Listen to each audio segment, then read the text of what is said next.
അച്ഛനും അമ്മയും ഗൾഫിൽ പോവാ. അതിനെന്താ, കാർ എന്നോട് എടുത്തോളാൻ പറഞ്ഞു. ഞാൻ ഇനി ഒരു വിലസും മോളെ.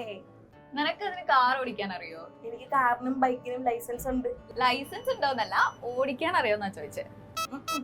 എന്നാലേ നിയമമൊക്കെ മാറാൻ പോവാ. കാറ് പുറത്ത് തന്നെ ഇരിക്കും.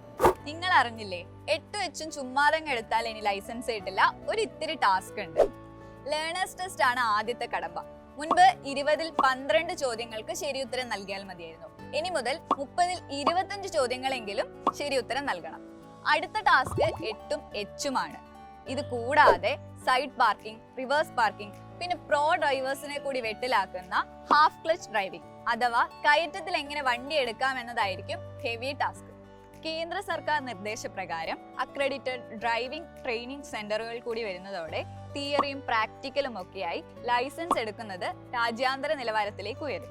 മന്ത്രി പറഞ്ഞത് വാഹനം ഓടിക്കാൻ അറിയുന്നവർക്കല്ല, വാഹനം കൈകാര്യം ചെയ്യാൻ അറിയുന്നവർക്കാണ് ലൈസൻസ് കിട്ടുക എന്നാണ്.